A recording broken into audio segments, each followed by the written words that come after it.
What's going on, gamers? This is Coach Solomon back for another GGO Minecraft workout. Today, we'll be learning some ideal item placements within your player's hotbar and inventory for better PvP reaction time. Learning this skill at the grind section of our Minecraft Gladiator Style Championship will help you get a better web and flow of where your items are and what needs most and least priority in the hotbar. Getting to your items or weapons in mid-battle is something that should never be understated in heavy PvP play. You might get caught up in a choke and need the first weapon you can scroll to. Micromanaging all this helps the grinding feel stronger and more rewarding as well. Now that we're on the same page on today's workout, let's jump right in. To start with our warm-up, enter a new creative world or the same creative world we've been in using in the previous PvP workouts, and make sure cheats are enabled. Once you're spawned in, enter the creative inventory and grab yourself some wood blocks, a sword, an axe, a bow, some arrows, a shield, a full set of armor, a fishing rod, a flint and steel, plenty of food stock, a bucket, and finally eggs or snowballs. You can keep all these in your survival inventory for now since they will all be moved around very shortly. Alright, now that you've grabbed all the necessary items, it's time for us to dive into the first lesson. The hotbar in Minecraft is something I'm sure we are not new to. It's what we use to place our most important or crucial items and tools for playing the game. And with only 9 slots, you gotta make each one count. There will come moments in PvP where you just can't stop to open your inventory, grab an item, drag it all the way to your hotbar, and leave your inventory without suffering some consequences. This is why having a good hotbar setup is so important when grinding PvP. The hotbar is completely up to the individual.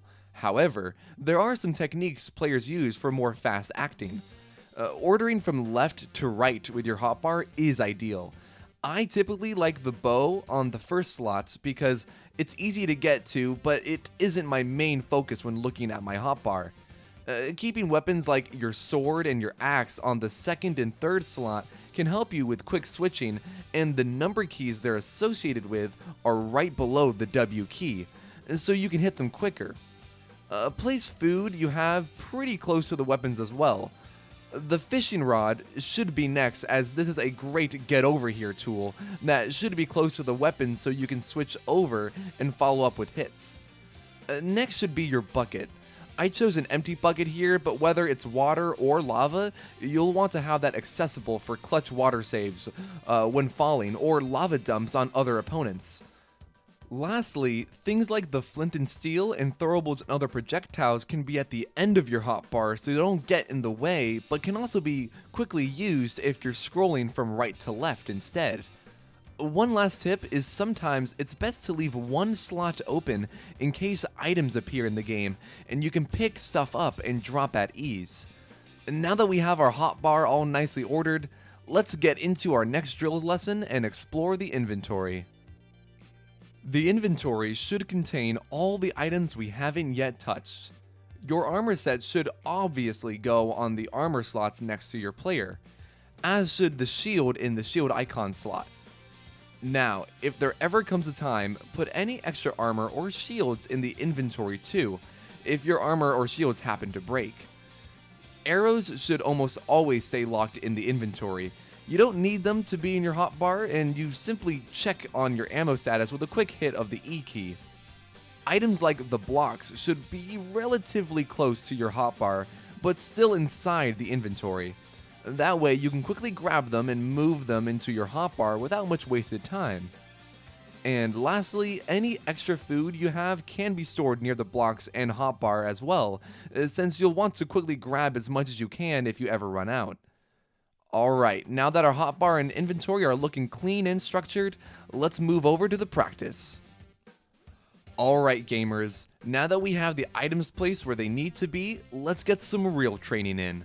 Wait for night to turn around, or change the time of day in your game and enter survival mode. For the next 10 minutes or so, attempt surviving the night with what you have. Make sure you have plenty of food and spare items in case things get broken. By doing this, you can better learn to micromanage your hotbar and inventory. Attempt at initiating all encounters with the mobs you come across as well. And also try to use as many items you can to your advantage. Our training ends once the sun rises and the mobs have burned or fled. Good luck. Fantastic work, gamers. Now that you spent some time fighting away the onslaught of mobs and creatures of the night, ask yourself these takeaways from today's lesson. Do I prefer using the number keys on the keyboard for hotbar switching or the scroll wheel on the mouse? Roughly, how much time did I spend in my inventory? Too much or not enough? How many kills was I able to attain? Do I like my hotbar setup or do I want to play around with some of the other orders? All these questions should come together for us as we head deeper into our roadmap. Checking up on our hotbar setup will be something we also need to keep in mind when continuing our future lessons. Thank you so much for tuning into today's GGO Minecraft workout. I'm Coach Solomon, and I'll see y'all next time.